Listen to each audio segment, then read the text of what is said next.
impulsan nuestras vidas. Desde coches hasta cortadoras de césped, de barcos a locomotoras. Han transformado nuestro mundo y nos han llevado a la Luna.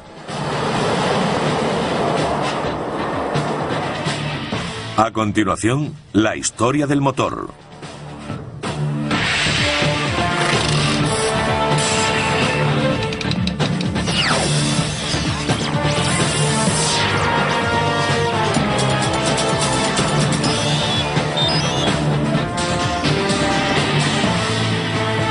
Maravillas modernas. Durante 3 siglos, estos ingeniosos diseños han sido la máxima expresión de la búsqueda de la excelencia técnica. Y a través de muchas generaciones de progreso tecnológico, han tenido un profundo efecto en nuestra forma de trabajar y viajar. La máquina de vapor reemplazó al caballo. Los motores eléctricos y de gasolina sustituyeron a la máquina de vapor. Más tarde, el reactor llevó las cosas a un nivel superior. Y ahora, los motores microtecnológicos demuestran que menos es más.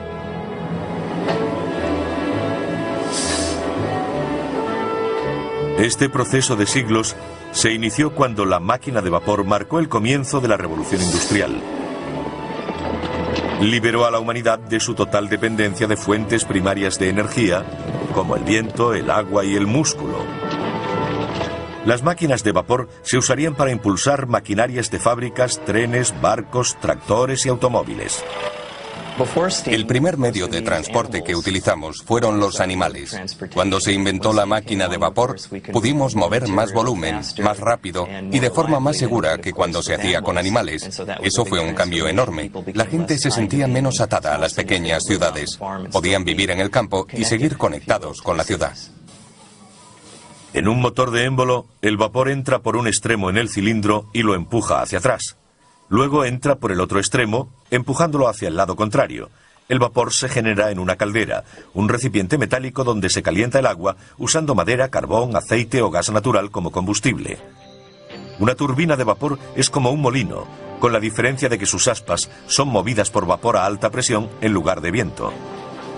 Aún hoy, las turbinas de vapor son muy utilizadas. De hecho, se emplean para generar la mayor parte de la electricidad que consumimos. El científico griego Herón de Alejandría construyó la primera máquina de vapor del mundo hace unos 2000 años. Básicamente se trataba de una esfera metálica con 2 boquillas opuestas. Cuando se introducía vapor en la bola, ésta daba vueltas. Herón expuso su invento en el Serapion, un museo de Atenas, donde entretuvo a los visitantes durante años, aunque solo fue considerado un juguete interesante. En 1705, 2 ingenieros británicos, Thomas Avery y Thomas Newcomen, crearon una gran máquina de vapor que podía utilizarse para bombear el agua de las minas de carbón inundadas. Empleaba un émbolo que subía y bajaba dentro de un cilindro hueco.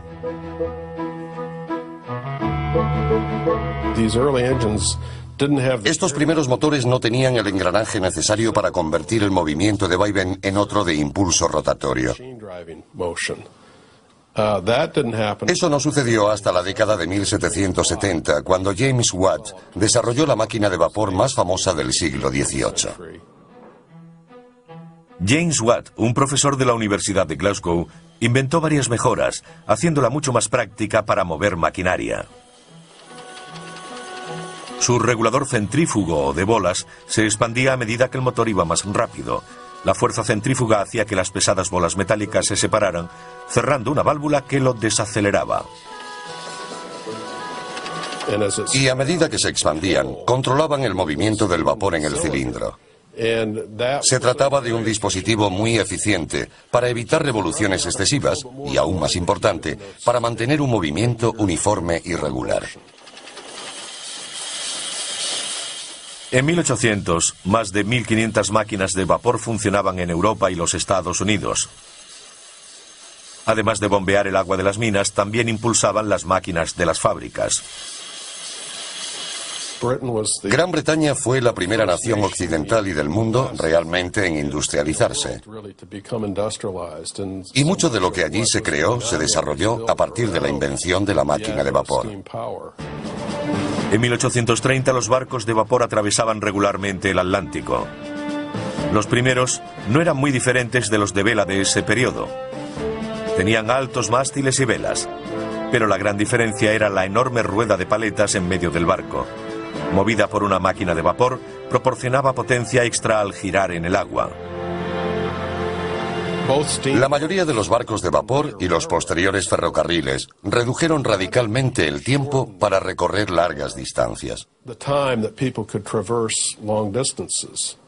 El político norteamericano Chancy Calhoun a menudo hablaba de conquistar espacio. Y básicamente eso es lo que hicieron estas máquinas. Ayudaron a conquistar espacio. Acortaron distancias entre dos lugares.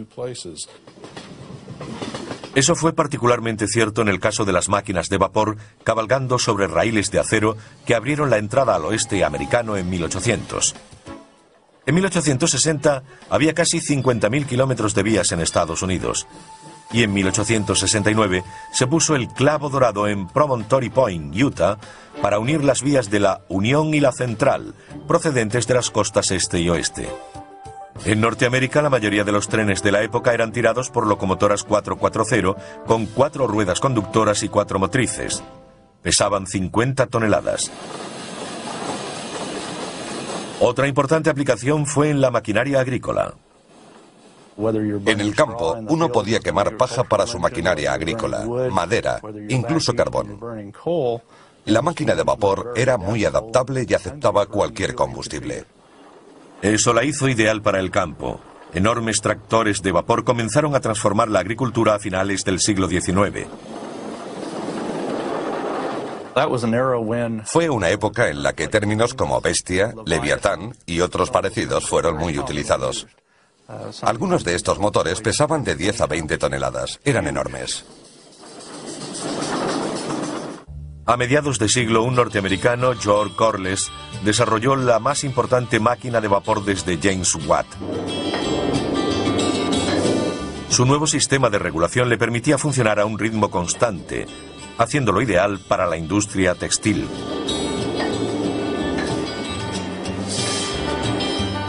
Este motor de Corliss, recientemente restaurado, fue uno de los 3 instalados en un molino de azúcar al sur de California en 1911. Durante 67 años, impulsó maquinaria para la obtención de azúcar de remolacha.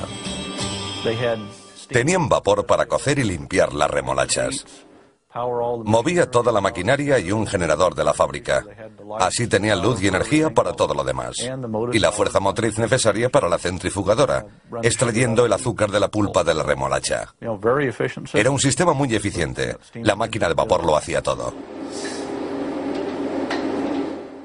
El enorme volante pesaba 8.500 kilos y el conjunto unos 40.000. El motor de 300 caballos prestó servicio hasta 1978, cuando se derribó la azucarera Holly de Santa Ana. Un tipo completamente nuevo de máquina de vapor sin pistones fue presentado por 2 ingenieros a finales de 1800. Charles Parsons, de Gran Bretaña, y Carl de Leval, de Suecia. Y no es el único tipo de máquina de vapor que sigue hoy en uso. Las turbinas, que utilizan la presión del vapor para hacer girar las aspas de un rotor, son más compactas que los motores de émbolo. Y normalmente permiten temperaturas superiores y una mayor expansión del vapor. Todo ello implica más potencia. A principios de 1900 navegaban por el Atlántico varios buques impulsados por turbinas, y en 1920 ya habían sustituido a los antiguos motores de émbolo en los grandes transatlánticos. Desde el Queen Mary, votado en 1934, hasta el Estados Unidos, votado en 1951, eran propulsados por turbinas de vapor. Actualmente, portaaviones y submarinos de la Marina estadounidense son propulsados por turbinas de vapor con combustible nuclear. Es muy probable que el televisor que ahora mismo está mirando funcione gracias al vapor. La mayoría de las centrales eléctricas, sobre todo en Estados Unidos, utilizan turbinas de vapor, incluyendo las nucleares como esta. El generador de la central eléctrica de hecho es de vapor. Sea su fuente de calor de origen nuclear, carbón o gas natural, se trata de una máquina de vapor. Resulta algo irónico que todavía usemos una tecnología que fue inventada hace casi 200 años. El agua circula a través del núcleo, adquiere el calor de la fisión y llega hasta los generadores de vapor, donde se convierte en vapor al instante. A continuación recorre los conductos de vapor hasta la turbina principal y la hace girar para producir electricidad. Puede que las turbinas tengan vigencia, pero los motores de émbolo llevan mucho tiempo en silencio. En Estados Unidos no se fabrican desde los años 50.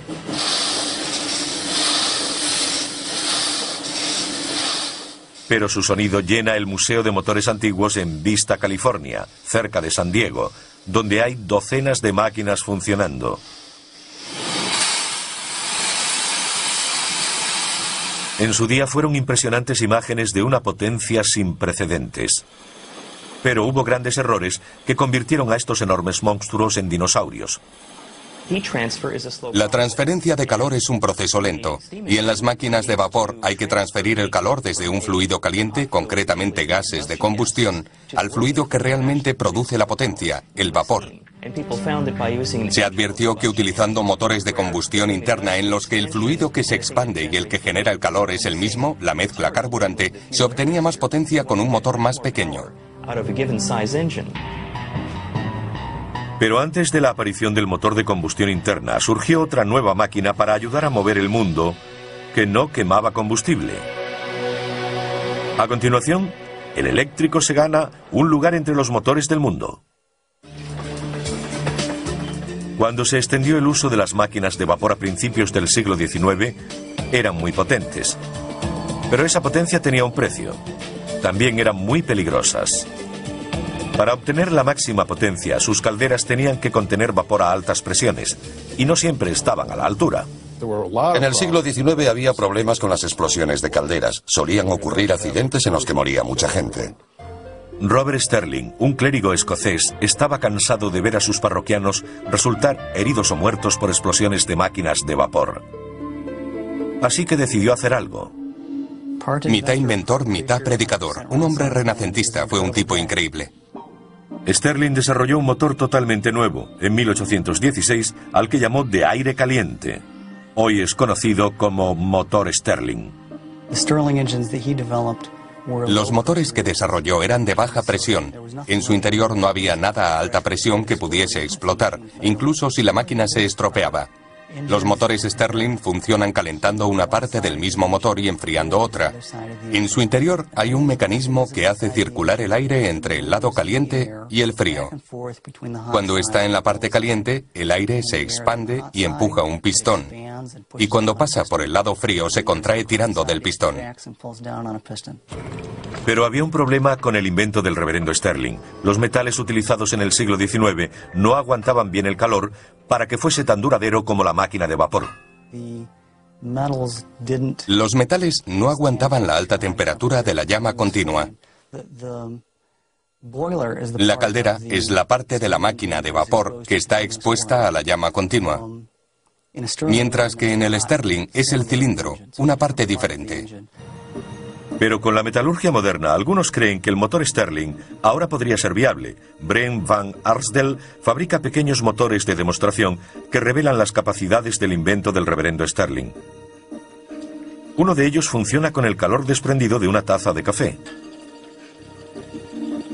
Pero lo más sorprendente es que también funciona con el aire frío de un cuenco lleno de hielo.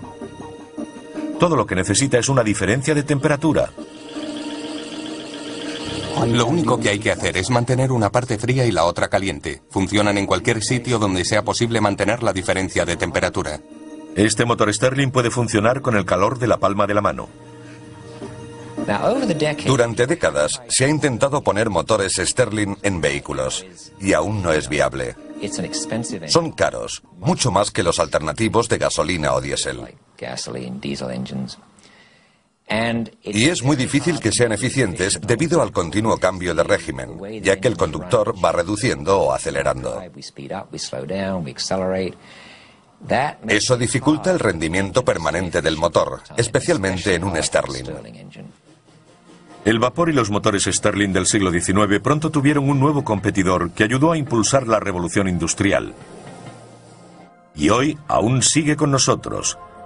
No tenemos máquinas de vapor en nuestras casas, pero sí muchos aparatos eléctricos.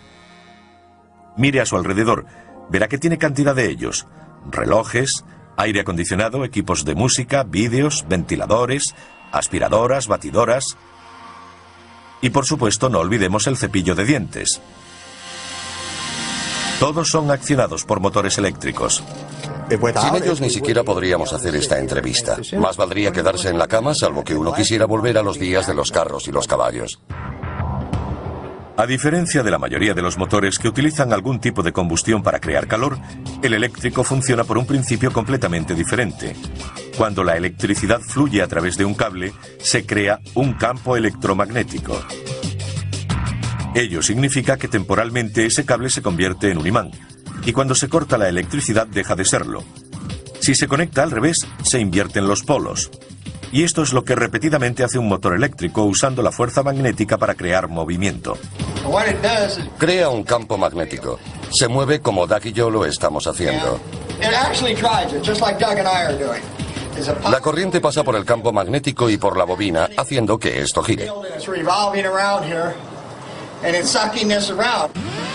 Naturalmente, los motores eléctricos necesitan electricidad. Así que su historia comienza con los pioneros de este campo. En 1824, Michael Faraday patentó la corriente continua y su motor. En 1888, el excéntrico genio Nikola Tesla patentó la corriente alterna y el suyo. Hoy en día ambos están en uso. Si funciona con pilas es de corriente continua, si se enchufa en la pared es de corriente alterna. Tesla fue el primero que introdujo el concepto de corriente alterna, que consiste en el cambio de polaridad 50 o 60 veces por segundo. Pero Edison no creía en ello y despidió a Tesla, que fue a trabajar con George Westinghouse. Tesla estaba en lo cierto. La corriente alterna podía ser transportada a muchos kilómetros, mientras que existían limitaciones significativas para la distribución de corriente continua. George Westinghouse adquirió las patentes para el sistema de corriente alterna de Tesla, y en 1891 montó la primera línea de corriente alterna de alta tensión en California, conectando San Antonio Canyon con Pomona y San Bernardino. En 1894, Westinghouse empezó a fabricar otro de los inventos de Tesla, el motor de corriente alterna. Los primeros equiparon a algunos de los coches primitivos junto con las máquinas de vapor y los motores de combustión interna que usaban combustible como la gasolina para mover un pistón. No creo que nadie supiera, al menos durante la primera década de la existencia del automóvil, cuál sería el ganador. Alrededor de 1912 finalmente se impuso el motor de combustión interna. Irónicamente, gracias a la adición de uno eléctrico, al que se llamó motor de arranque. Esa era exactamente su función, dar el primer impulso a los pistones sin que el conductor saliese despedido, o peor. Hasta entonces había que hacer girar el motor para que arrancara. No solo era difícil, sino peligroso. Podía romper con facilidad los huesos del brazo, y si daba un tirón de la persona, podía hacerle mucho daño. Sin embargo, el motor de arranque lo cambió todo, marcando la desaparición del automóvil eléctrico y el de vapor. Como con la manivela, el motor de arranque iniciaba los ciclos de compresión y combustión necesarios para que el motor funcionase por sí solo. Algunos de los mayores motores eléctricos se hicieron para los ascensores. En 1933, Westinghouse construyó los más rápidos del mundo para el Rockefeller Center de Nueva York. En 1972, instaló los ascensores en el que era por aquel entonces el edificio más alto del mundo, la Torre Sears, en Chicago. En la década de los 90, el motor eléctrico regresó al mundo automovilístico cuando la General Motors presentó el EV1. Muy ligero de peso y con un fuerte chasis rígido, además tenía una de las carrocerías más aerodinámicas jamás fabricadas. Hay quien dijo que fue construido como un avión más que como un coche. Fue un fracaso y se canceló su producción en el 2000. Como sucede con todos los coches eléctricos, el problema es su limitada autonomía entre recargas. Si uno tiene prisa y solo puede recorrer 160 kilómetros parando 8 horas para recargar la batería, mejor se compra un carromato. No creo probable que en 10 o 20 años los vehículos eléctricos compitan con los estándar. La tecnología de las baterías no es lo bastante buena y cuesta mucho, aplicada a la escala que requiere la cantidad de energía necesaria para propulsar un vehículo. Si se redujera su tamaño y aceptásemos una autonomía limitada, los coches eléctricos podrían resultar interesantes, porque realmente no producen emisiones cuando circulan. Puede que ellos no contaminen, pero sí ocurre donde se genera la electricidad que necesitan para recargar sus baterías, ya que la mayor parte proviene de centrales que queman combustibles fósiles. Como los vehículos eléctricos precisan baterías de duración limitada o líneas aéreas a las que conectarse, han tenido más éxito en el transporte público que en el privado. Ciudades como Los Ángeles introdujeron los primeros tranvías eléctricos a principios del siglo XX. Y en algunas ciudades todavía existen. Prácticamente todos los sistemas de metro y de transporte ferroviario ligero usan motores eléctricos.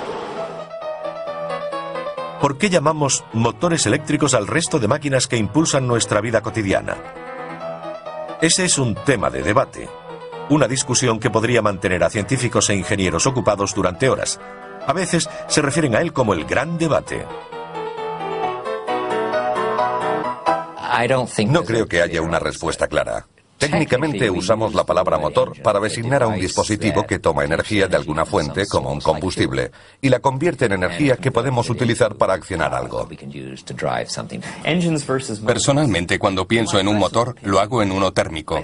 Yo soy termodinamicista y me refiero a motores térmicos. Incluso en la industria hay muchas incongruencias respecto a la nomenclatura. Yo no llamaría motores a los mecanismos básicos como los eléctricos. ¿Y cómo explicaríamos el nombre de los fuera borda que llevan motores en su interior? Es una buena pregunta.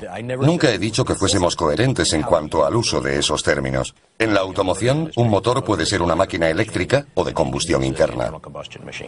Entonces, ¿cómo llegó Detroit a convertirse en la ciudad del motor? Otra buena pregunta. A continuación, el motor de combustión interna crea una industria nueva en Motown, y el mundo se vuelve loco por el automovilismo. En hora punta, en una ciudad como Los Ángeles, resulta terriblemente obvio cómo el motor de combustión interna cambió el mundo. La próxima vez que se encuentre en un atasco como este, piense en Etienne Renoir. Él diseñó el primer motor de combustión interna en 1860. Como las primeras máquinas de vapor, fue desarrollado para bombear el agua de las minas de carbón inundadas. Todo un éxito, se vendieron unos 5.000. En 1876, 16 años más tarde, Nicolaus Otto patentó el primer motor de 4 tiempos de combustión interna. Se utiliza en casi todos los coches actuales, por lo que deberíamos hablar de industria automovilística. Aún hoy, utilizamos el mismo ciclo de 4 tiempos y apenas lo hemos modificado. Hay un pistón dentro de un cilindro, una biela y un cigüeñal, como sencillo mecanismo para convertir el movimiento de subida y bajada del pistón en el movimiento rotatorio de árbol de transmisión. Es lo que inventó y lo que aún utilizamos. En 1892, Rudolf Diesel patentó el motor diésel. Es similar al motor de combustión interna corriente, salvo que no tiene bujías. Se aspira aire en el tiempo de bajada. Luego es comprimido en el de subida, lo que hace que aumente mucho de temperatura. El aire se calienta tanto que cuando se inyecta el gasóleo, la mezcla del combustible y el aire arde. Mercedes-Benz produjo en serie los primeros automóviles diésel en los años 30. Por su robustez y potencia, los motores diésel de los distintos fabricantes son ampliamente utilizados en grandes camiones y maquinaria pesada. A medida que evolucionaban tanto los de gasolina como los diésel, cambiaron la forma en que se construían las ciudades. También cambiaron la forma de combatir. En la Segunda Guerra Mundial, la producción alcanzó un récord máximo en Estados Unidos. Los nuevos motores hechos en Detroit impulsaron el esfuerzo bélico. Los industriales norteamericanos utilizaron su equipamiento y conocimientos para fabricar 4 millones de motores de todo tipo y tamaño, para camiones, tanques y aviones. La construcción de esta fábrica kilométrica a las afueras de Dearborn, Michigan, costó al gobierno $65 millones. Bajo la dirección de Henry Ford produjo 57.000 motores de avión y 9.000 bombarderos. Otras plantas de Ford produjeron 250.000 de tanques y jeeps. Al confiar en los motores de pistones para nuestros cazas y bombarderos, la industria automovilística adaptó sus instalaciones de fabricación para estas aplicaciones. Y la producción de coches disminuyó mucho. Hasta los años 50, la mayor parte del desarrollo del motor se concentraba en hacerlos más potentes y baratos de fabricar. Más tarde apareció en el horizonte algo llamado humo, y por ello la tecnología tuvo que acelerar en una dirección diferente. Los sistemas de control de contaminación presentados por todos los fabricantes de automóviles en los años 60 y 70 redujeron las emisiones, pero también disminuyeron la potencia, ya que reducían la toma de aire. Un motor que no puede respirar libremente es menos potente. En la vida del motor de combustión interna, la mayoría de los desarrollos han sido evolutivos, pero uno de ellos fue revolucionario. El inventor alemán Felix Wankel ideó un diseño nuevo y sencillo en 1924. Pero hasta 1957 no se construyó el primer motor rotativo Wankel verdaderamente funcional. Era una innovación espectacular. Gracias a su movimiento giratorio, en vez del de subida y bajada como el de pistones, reducía drásticamente la vibración. A lo largo del tiempo, mucha gente ha intentado idear una geometría mejor. Hay algunos aspectos negativos en esta sencilla disposición de cilindro, pistón y biela. La masa se mueve arriba y abajo, y de esa forma es difícil evitar la vibración resultante. Pero hasta ahora, con la sola excepción de Wankel, nadie ha inventado una geometría que alcance producción mundial. Es este rotor de forma más o menos triangular el que se mueve dentro de un contenedor, pero no simétricamente. Está descentrado, y al girar, el rotor triangular comprime o expande, igual que el pistón con su movimiento de subida y bajada en el cilindro. Me siento muy unido al motor rotativo, sin duda alguna. Kobi Kobayakawa, jubilado recientemente, dirigió el proyecto del gran éxito de Mazda, el RX-7 con motor rotativo. Esta es la única parte móvil del motor rotativo. No tiene válvulas de admisión o escape ni árbol de levas. Básicamente solo hay dos partes móviles, los dos rotores. En cambio, en un V6 están los pistones, las bielas, las válvulas y el árbol de levas. Puede haber unas 50 piezas móviles. En 2001, Mazda completó el desarrollo de un nuevo modelo de motor rotativo llamado RX-8. Puede parecer pequeño, pero con sus 255 caballos puede competir con otros mucho mayores de pistones. Es el único coche de serie que carece de pistones. Kobi Kobayakawa habló con Felix Wankel pocos años antes de la muerte del inventor, en 1888. Yo le admiraba desde hacía muchos años. Su forma de ver el motor rotativo de Mazda siempre fue como la de un padre a un hijo.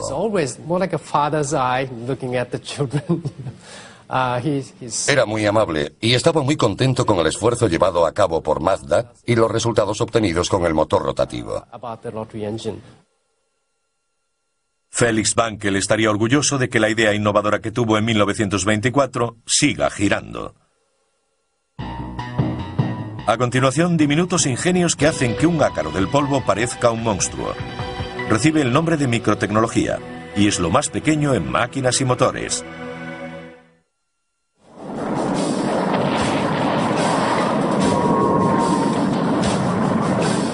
...1941... El mundo está en guerra. Es el momento de un nuevo avance tecnológico. Aparece el reactor. El motor a reacción es una turbina de gas. La rápida expulsión de los gases de escape por detrás proporciona el impulso. El compresor y la turbina comprimen los gases para suministrar el flujo a alta presión que es necesario expulsar, y la turbina suministra la energía necesaria para accionar el compresor. La restante es para la impulsión. Imaginemos que estamos haciendo galletas de una en una. Ponemos una pequeña cantidad de masa en una bandeja, la metemos en el horno, esperamos a que se haga y la sacamos. Pues eso es lo que hacemos en el motor de combustión interna de pistones alternativos. Entra la mezcla carburante, punto. Se comprime, punto. Arde y se expande, punto. Se expulsa, punto. Es un constante empezar y acabar. Mientras que en el reactor se trata de un solo proceso continuo. Todo comenzó hace unos 60 años, cuando Gran Bretaña y Alemania se afanaban por crear el primer avión a reacción. En 1941, Alemania fue la primera con un caza prototipo, el AG-280. Un año más tarde tenían otro incluso mejor, el ME-262. Fue el primer avión a reacción del mundo fabricado en serie. El primer reactor británico, el caza Gloster Meteor, hizo su primer vuelo de prueba en marzo de 1943. Desde entonces se ha evolucionado hasta llegar a esto. Airbus Industries desarrolla lo que algunos llaman el Super Jumbo. Un avión de 2 plantas, un 50% mayor que el Boeing 747 y capaz de transportar de 600 a 700 pasajeros.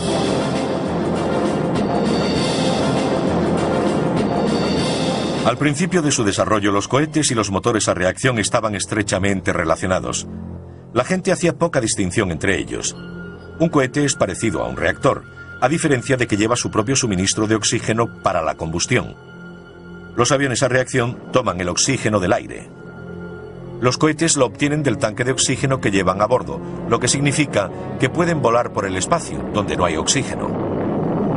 A los experimentos con cohetes de Robert Goddard en Estados Unidos a principios de los años 30 le siguieron los de Werner von Braun en la Alemania nazi, que le llevó al desarrollo de los cohetes V2 que cayeron sobre Gran Bretaña durante la Segunda Guerra Mundial. We knew that we had created a new means of warfare. La tecnología de cohetes de Goddard y von Braun permitió futuros desarrollos como la ruptura de la barrera del sonido por Jacques Jiger en 1947. El lanzamiento del satélite ruso Sputnik en 1957 y el alunizaje del Apolo 11 en 1969. Hoy los 3 cohetes principales que impulsan la lanzadera espacial originan un empuje equivalente a 37 millones de caballos. Es lo que producirían 23 presas Hoover juntas. Los motores consumen casi 250.000 litros de hidrógeno líquido por minuto. Son móviles y se utilizan para controlar la lanzadera durante el vuelo. También proporcionan empuje adicional durante el lanzamiento, complementando a los 2 enormes cohetes propulsores que caen al mar tras el despegue. Durante décadas, los nuevos avances tecnológicos han llevado a la creación de mayores motores.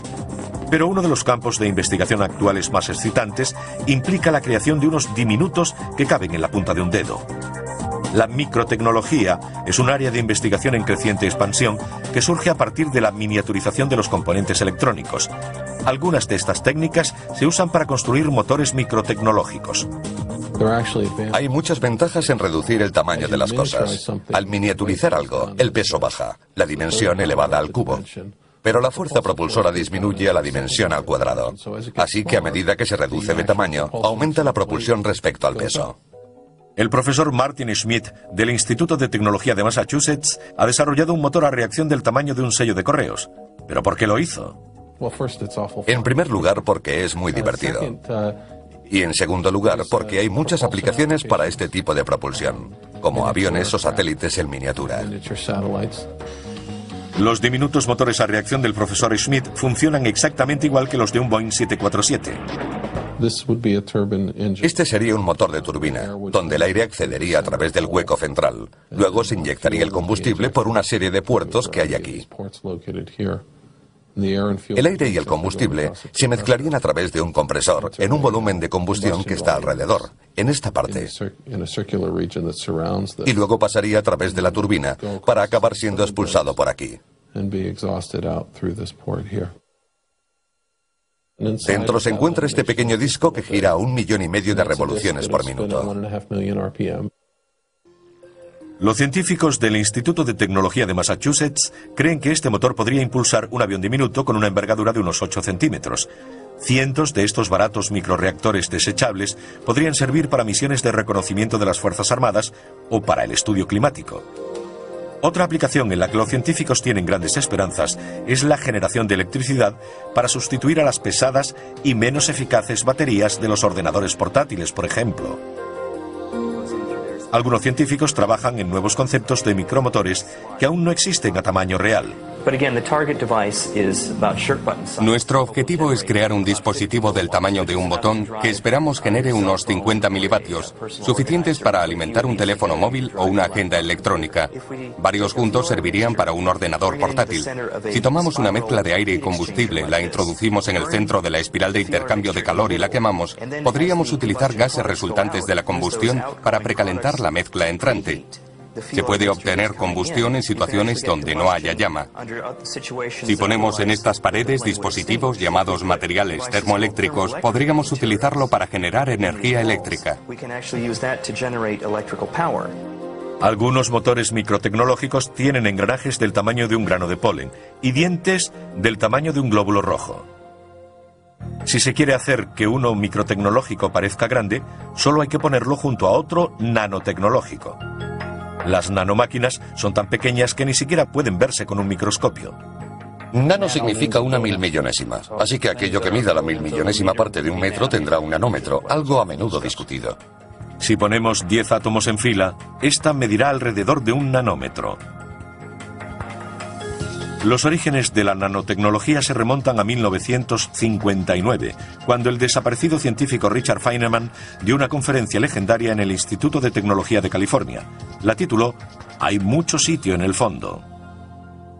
Si profundizamos lo suficiente, todos nuestros dispositivos pueden ser producidos en serie a fin de ser copias absolutamente perfectas unos de otros. Quiero construir 1000 millones de fábricas diminutas, exactamente iguales, que trabajen simultáneamente taladrando, estampando. El asunto consistía en hacer las cosas cada vez más pequeñas.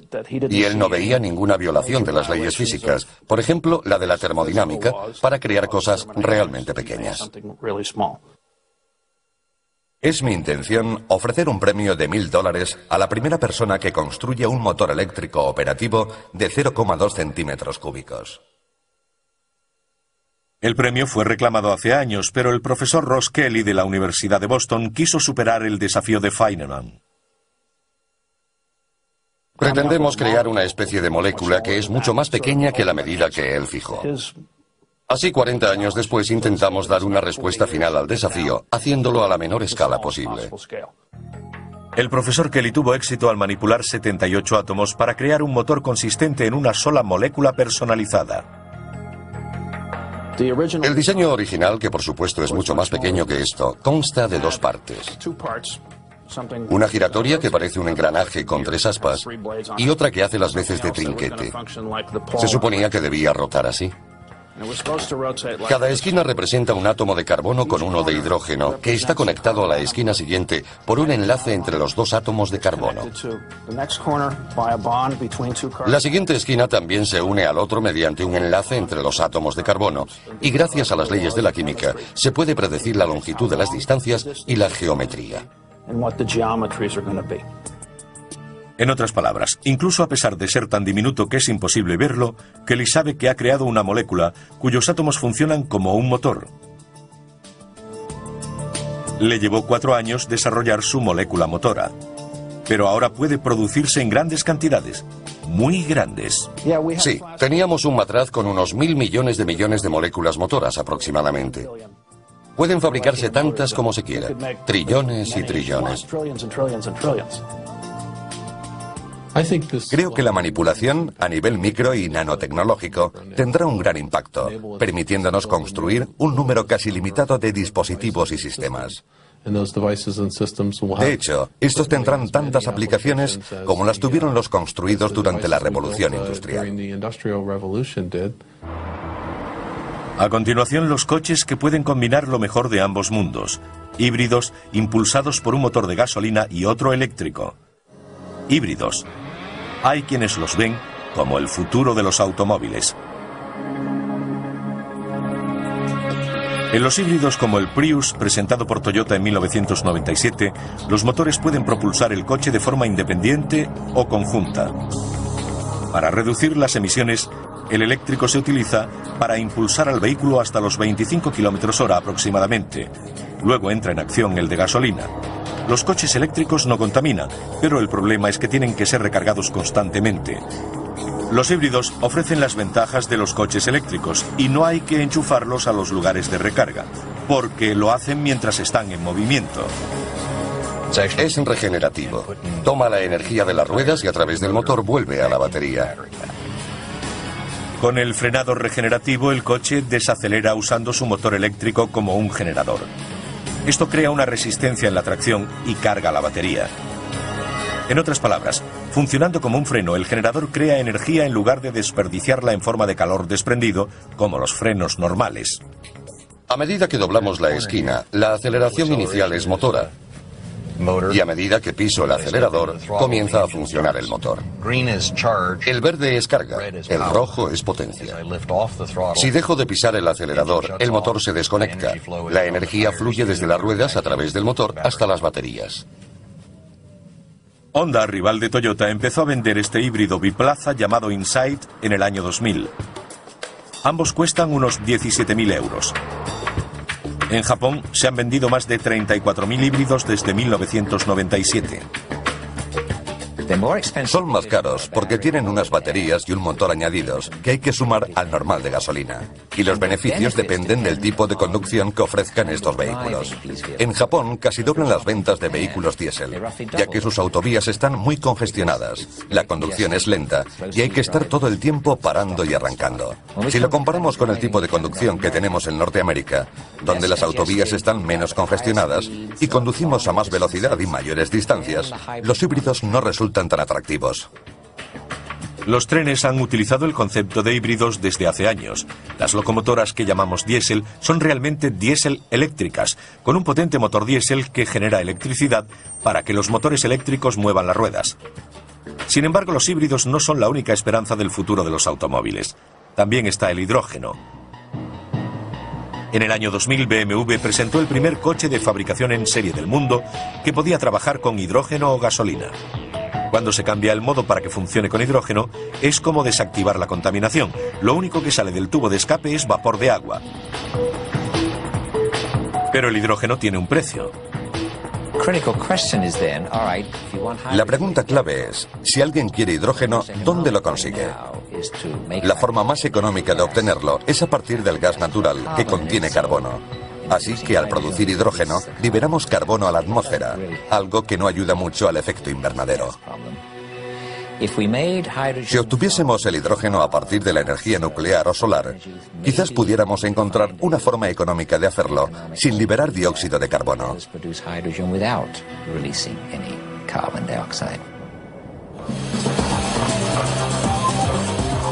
Desde las máquinas de vapor hasta los motores Stirling, de los pistones a las turbinas. Estudiar la historia de la tecnología del motor es un peregrinaje gratificante. Un viaje al panteón de los mayores logros tecnológicos del hombre.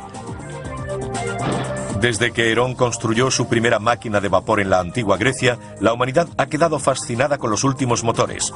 Lo hice porque pensé que sería ingenioso. No pensé mucho en sus aplicaciones. Sin duda, esa fascinación nos mantendrá conectados al futuro e impulsará nuestra habilidad para seguir cambiando nuestro mundo, inventando nuevas clases de motores, aunque no estemos seguros de para qué servirán.